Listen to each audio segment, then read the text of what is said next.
Welcome to our new series, The 200 Movie Challenge. Our goal this year is to watch 200 movies that we haven't seen yet. If you want to listen to the full podcast where this clip is from, the link will be in the description. Now enjoy today's movie. But Soto, I did see one more movie, and I saw it yesterday because it just came out to Disney Plus. I've been keeping up with some of the new Marvel movies. I saw Thunderbolts earlier this year. So I'm like, I gotta see this. I have to see this. I saw the Fantastic Four First Steps. And so again, not all about it. Came out streaming. I did well in theaters, because a lot of people are saying Thunderbolts and Fantastic Four have kind of revitalized what Marvel's doing, setting up Doomsday, Doctor Doom, and all that stuff.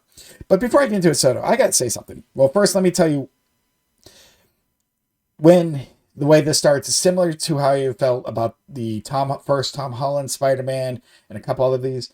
We've seen these movies done so many times or remade so many times that they always have to go back to the origin story.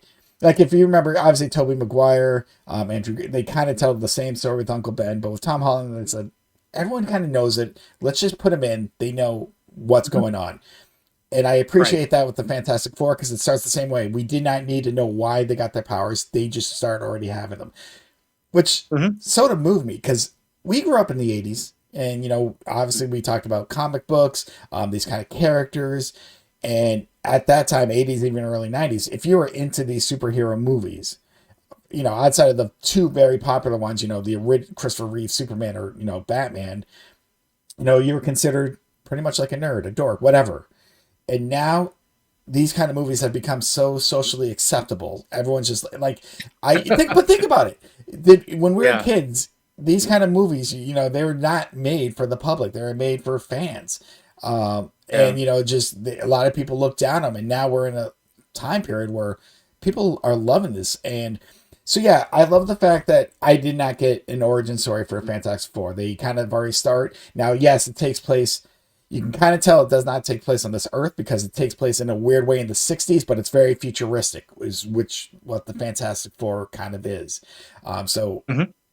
Obviously, anyone that's been keeping up with what's going on with the multiple timelines know somehow, sooner or later, this Fantastic Four is going to wind up with our heroes that we've been following for the most part. Because you're like, this does not take place on this Earth. You just know that they would have been part of the story. But so it starts off, and this isn't a spoiler because this is literally the first scene. Mr.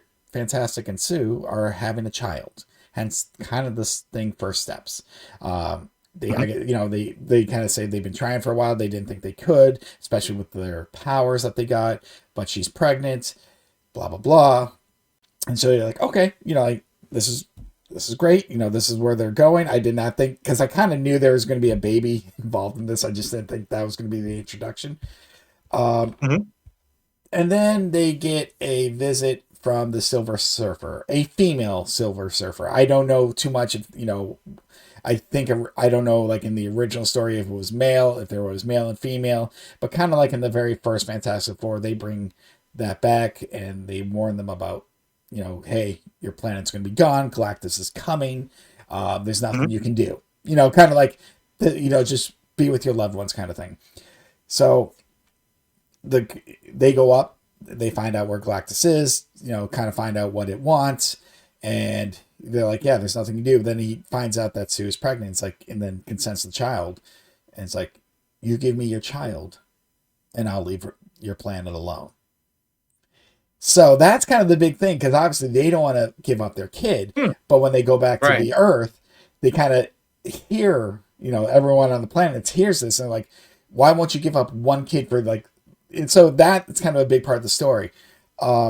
They do Silver Surfer great. They do the character Galactus great, who was kind of teased in Eternals, which was a very shitty movie, but there was, that one thing that was out there in the middle of the ocean.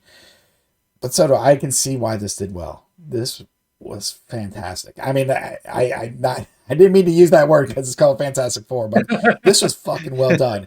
You like all the characters. I know, and I believe his name, it's been a while. We talked about Stranger Things, Eddie Munson. I think that's the character's name that died. Spoiler if you haven't seen the final season. The actor plays Johnny Storm in this. It took me a second. I'm like, I kept looking. I'm like, why do I know that face? Why do I? And then I'm like, oh, there it goes. But but all the characters, like you feel the chemistry, and I said this about Thunderbolts, you feel the chemistry between these four, and that helped it immensely. And again, the threat of Galactus and the Silver Surfer and what that is, yeah, if you follow comics, you kind of know why that connection is there. Or maybe if you saw the very first movie, whatever, mid 2000s, you kind of know. But even though I kind of knew where that was going, it kept me interested. And it just, dude, it was so well done. I know I told you to see Thunderbolts. I know you don't have Disney anymore. This was better. And that's kind of spoil where it was ranking, but I can see now why people are having high hopes for where they're going with Avengers Doomsday. And just hopefully they hit it out of the park. This is probably the best Fantastic Four movie they've done, in my opinion. That's not saying much. I mean, well, the original one with was Jessica Alba, Chris Evans before obviously became Captain America. Yes. At that time was fun. Like it wasn't big of this overall universe. It was kind of a standalone, obviously. And then they did the sequel, which had the Silver Surfer, and it just kind of got worse. And I never saw the next remake, which was whatever 5-10 years ago, whatever it was. I don't even want to think about it because I've heard that was shit. I'm not going that route. Yes. This is part of the MCU that I kind of want to see. So, no, they nailed it, and they nailed the look, and it was so enjoyable. It tad under 2 hours. I was a little worried. I'm like, is this going to be a long film? Because I felt like Thunderbolts was like 210, 215. I could be wrong. Now this is like right under 2 hours. So this just fit. And it never bored me a second. They never had to give me any kind of deposition where I'm like, oh, this is stupid. Why do I need to know this? Where you're getting, we talked about backstory. There's no over long explained backstory. You kind of just knew what was going to happen or knew what was happening. And that was it. I don't follow the Fantastic Four comics that much, so I feel like there's a couple side characters from those comics which I did not get the reference, but it was an overall importance to the story where it mattered. Mm-hmm. You know what I'm saying? Like, okay, I feel like that was like an Easter egg for people who like this. I'm like, I just don't know it. But the movie as a whole was fucking good. Wow. It was. And I am very excited. Again, the next steps. I think Doomsday is coming out next year. I don't know what movies are coming out in between. I think there's a new Spider-Man, and I think, is there a new Thor? I'm not 100% sure. I don't know. I do not know Phase 6, 7, 8, 9, whatever it is right now.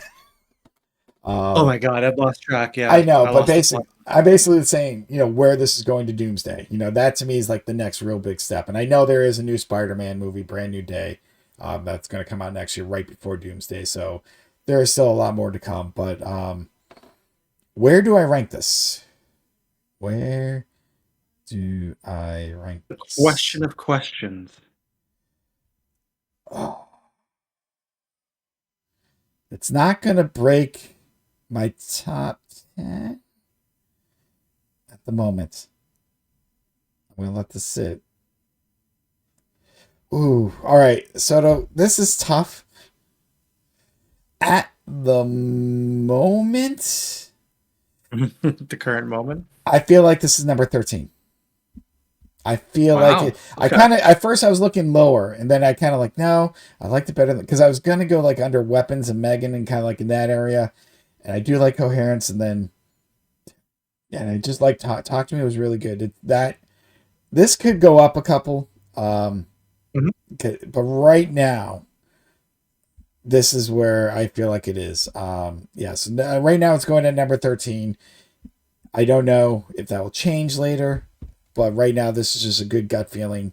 But yeah, so this might be one of the best things since Endgame.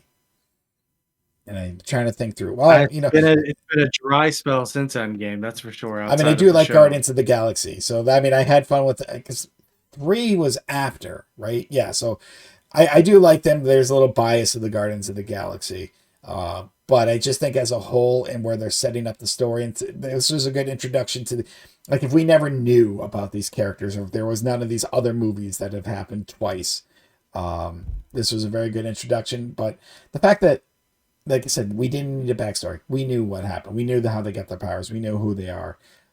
I did enjoy that. Like, just get right into it. Tell me what's going on. Oh, okay. This is because I didn't know much about the villains. I just I knew who Silver Surfer was. I'm like, okay, Silver Surfer's in this. Great, Galactus. Okay, makes sense. It freaking makes sense with who to have in the very first Fantastic Four, but it worked. And not only the end credit scene sets up a little bit, but the ending of the movie kind of sets up a little extra too. You're like, okay, this isn't over, but where are we going? I like where we're going, so I will say that. They hit it out of the park with the last year. I do agree. Thunderbolts is great. This was so much better. And yeah, I'm going to leave it at Cool. that right now. So